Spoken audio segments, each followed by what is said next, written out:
Subscribe करिए हमारे channel sky MJ study को और बेल आइकन को दबाइए सबसे पहले नोटिफिकेशन पाने के लिए। हेलो फ्रेंड्स, आज की इस वीडियो में आपका स्वागत है। आज हम अवतल दर्पण के लिए फोकस दूरी का सूत्र 1/f बराबर 1/v प्लस 1/u का निगमन करेंगे। तो वीडियो में लास्ट तक बने रहिए ताकि आपको अच्छे से ये समझ में आ जाए। तो हमने सबसे पहले एक अवतल दर्पण बना लिया। अब हम मुख्य अक्ष को खींचेंगे। तो हमने मुख्य अक्ष यहाँ पे बना लिया। इस बिंदु को हम मान लेंगे P। ठीक है, यहाँ पे मान लेते हैं हमारी फोकस दूरी है। F मान लेंगे, इस बिंदु को कैपिटल F मान लेते हैं। यहाँ पे मान लेते हैं C, जिसे वक्रता केंद्र कहा जाता है। और यहाँ पे हम एक वस्तु को रखते हैं। तो वस्तु को रखने के लिए यहाँ पे हम एक लाइन बनाएंगे। यहाँ पे हमारी वस्तु हो गई।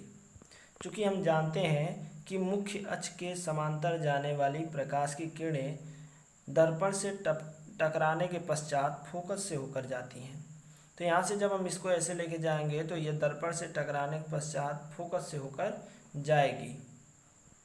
तो यहाँ से हमने क्या देखा कि जब प्रकाश की किरणें मुख्य अक्ष, ये आपका मुख्य अक्ष है, मुख्य अक्ष के समांतर जाती हैं तो दर्पण से टकराने के पश्चात फोकस से होकर जाती है। तो ये फोकस से हमारी प्रकाश की किरण आ गई। दूसरा हमने क्या देखा कि जब प्रकाश किरणें वक्रता केंद्र से होकर जाती हैं तो दर्पण से टकराने के पश्चात पुनः उसी मार्ग में लौट जाती हैं। तो ये कैसे बनेगा आपका, ये आपका बन जाएगा ऐसे, ये पुनः उसी मार्ग में लौट जाएगी। तो हम इसको ऐसे बना लेंगे। अब ये दोनों किरणें जिस बिंदु पर काटती हैं वहाँ पे हमारा प्रतिबिंब बनता है। तो यहाँ पे हमारा प्रतिबिंब बनेगा। तो यहाँ पे हम एक लाइन बना लेंगे यहाँ से, ये हमारा प्रतिबिंब हो जाएगा। ये हमारा प्रतिबिंब हो गया। अब हम क्या करेंगे, इस बिंदु को A मान लेंगे, इसे B मान लेंगे, इसे यहाँ पे A डैश मान लेंगे और यहाँ पे B डैश मान लेंगे। इस बिंदु को हम मान लेते हैं M और यहाँ से हम एक लंब इस पे खींच देते हैं और इस बिंदु को मान लेते हैं N। तो ये हमारा फिगर बन के तैयार हो गया। अब इतना फिगर बनाने के बाद आपको इसमें समरूप त्रिभुजों को ढूंढना है। तो सबसे पहले हम यहाँ पे लिखेंगे कि समरूप त्रिभुज ABC तथा A', में, इस त्रिभुज में और इस त्रिभुज में हम चलेंगे। तो यहाँ लिखेंगे समरूप त्रिभुज ABC तथा A', में। तो हम जानते हैं कि समरूप त्रिभुज में संगत भुजाओं का अनुपात बराबर होता है। तो यहाँ से AB का अनुपात A', B' का अनुपात, AB और A', B' का अनुपात AC तथा A', के अनुपात के बराबर होगा। देखिए इसको लिखते कैसे हैं। यहाँ से हम लिखेंगे AB बटे A', बराबर, हमने पहले AB वाले का लिखा तो यहाँ से हम लिखेंगे AC बटे A', तो ये हो गया पहली कंडीशन के लिए। इसे हम मान लेंगे समीकरण नंबर 1। अब हम चलेंगे समरूप त्रिभुज MNF तथा A', में। तो हमने यहाँ लिख लिया कि समरूप त्रिभुज MNF तथा त्रिभुज A', में। देखिएगा ये जो त्रिभुज है कहाँ पे है, MNF ये वाला त्रिभुज और A', तो A', ये वाला त्रिभुज, इन दोनों त्रिभुजों में हम चलेंगे। तो हम यहाँ पे क्या लिख सकते हैं कि MN बटा के A', MN बटा के A', B' बराबर यहाँ से अब क्या लिखेंगे, अब यम एन को हमने लिखा तो यफ यन बटा के ए डैश यफ, ये हमारा इतना हो गया। यहाँ से देखिए अगर ये यम पी के और नज़दीक होता तो जैसे जैसे आप इस लाइन को जो बी यम वाली लाइन है इसको नीचे लाएंगे तो ये यन का जो मान होगा, जो यहाँ से यफ यन का जो मान होगा वो यफ पी के मान के बराबर होता जाएगा। जैसे कि हम क्या करते हैं कि ये बी यम वाली लाइन को ऐसे पकड़ते हैं इधर से, इसको जैसे जैसे हम नीचे लाएंगे तो ये जो इतने का गैप बच रहा है यहाँ से यहाँ तक का, ये गैप धीमे धीमे आके कम हो जाएगा। तो यहाँ से हम लिखेंगे कि यदि यम पी के अति निकट होता तब, तो यहाँ से अब क्या देखते हैं कि यम जब पी के नज़दीक आ जाता है तो ये जो यफ यन का मान है, यहाँ से यहाँ तक का मान है, वो यफ पी के मान के बराबर हो जाता है। तो यहाँ से हम लिखेंगे कि यफ यन का मान किसके बराबर हो जाएगा, यफ पी के मान के बराबर हो जाएगा।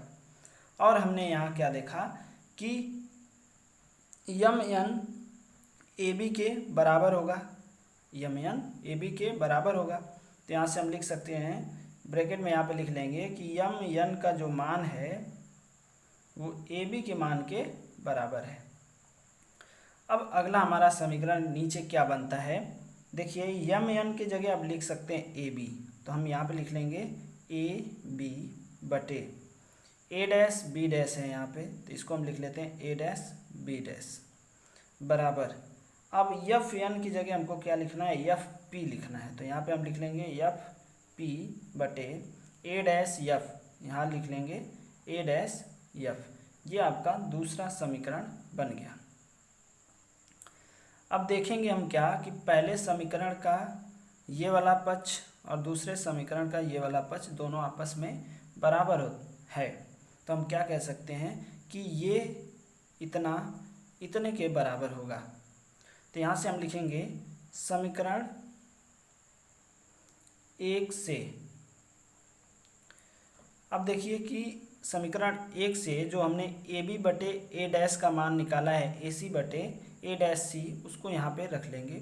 तो इसके जगह हम रख लेंगे अब क्या, ए सी बटे ए डैश सी बराबर यफ पी बटे ए डैश यफ।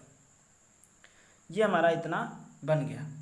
अब यहाँ से हमको थोड़ा समझना होगा अच्छे से, ए सी जो हमने लिखा है वो ए सी हमारा यहाँ से यहाँ तक है, ये ए सी का मान हमारा यहाँ से यहाँ तक है। तो इसको हम क्या लिख सकते हैं, इसको हम लिखेंगे कि ए पी माइनस पी सी।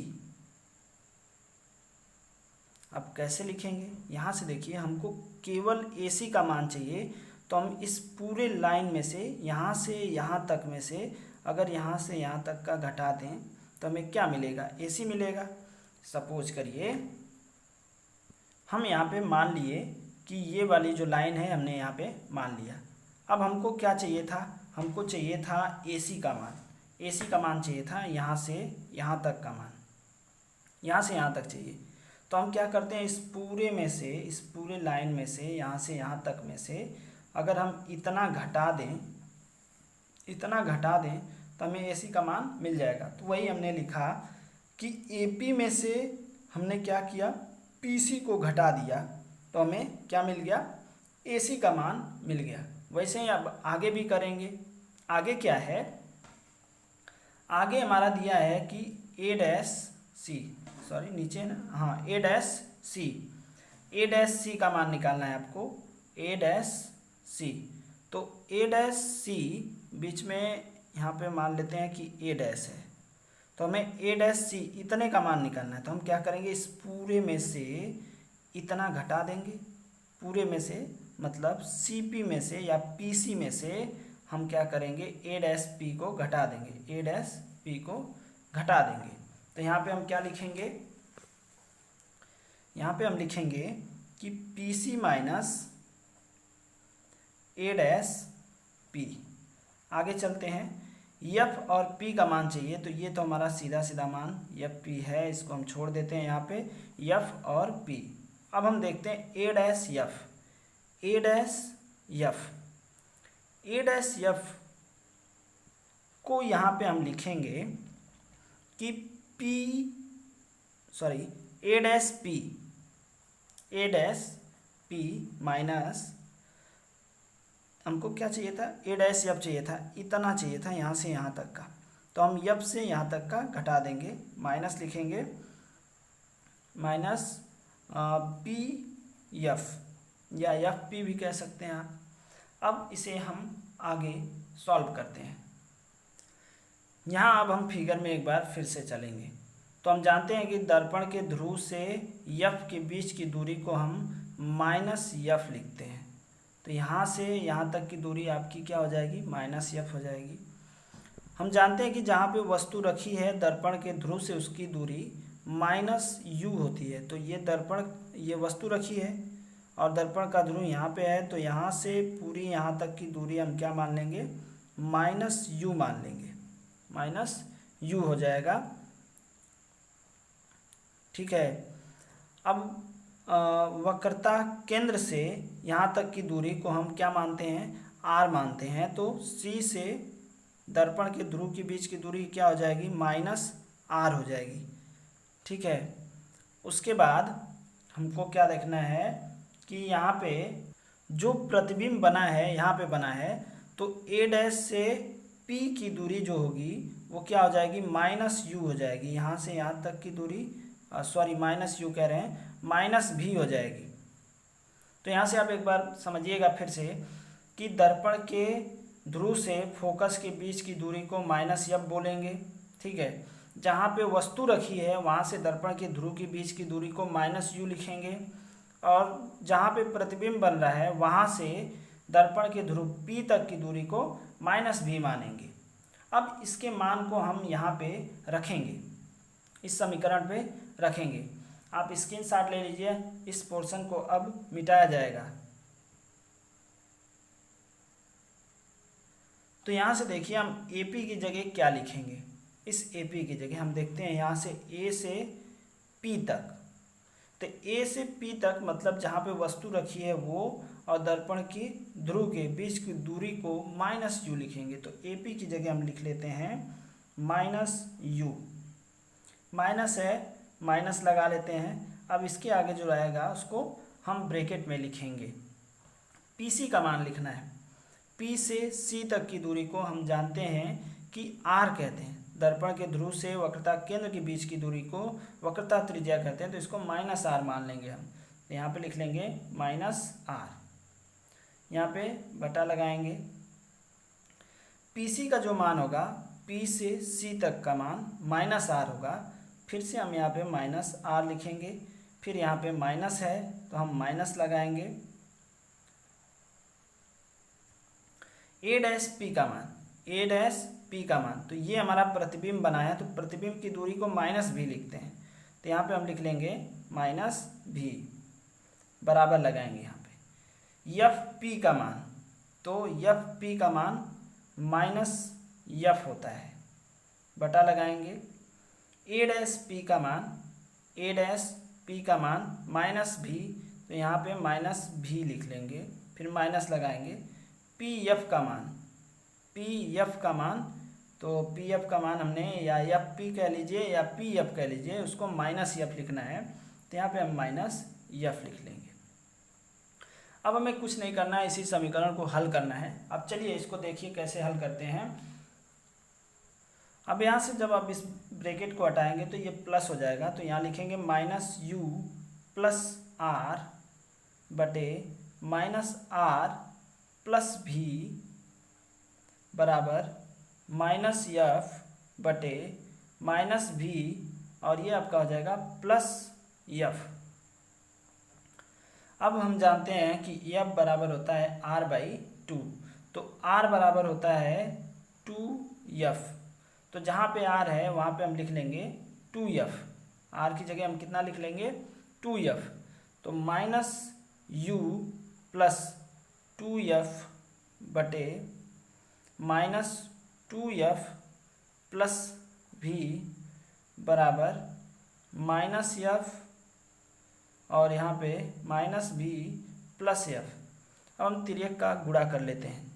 तिर्यक का गुणा का मतलब है कि इसका इस समीकरण में और इसका इसमें, तो यहाँ इसका इसमें गुणा करेंगे तो लिखेंगे -u प्लस 2f, इसका गुणा होगा तो -v प्लस f बराबर करेंगे -f का इसमें गुणा हो जाएगा तो लिखेंगे -f ब्रैकेट में -2f प्लस v। अब हम इसका अंदर गुणा करते हैं। u का जब -v में होगा तो ये प्लस हो जाएगा और u v हो जाएगा। -u का जब f में होगा तो माइनस हो जाएगा, ये हो जाएगा u f हो जाएगा। 2f का इसमें होगा तो -2vf होगा।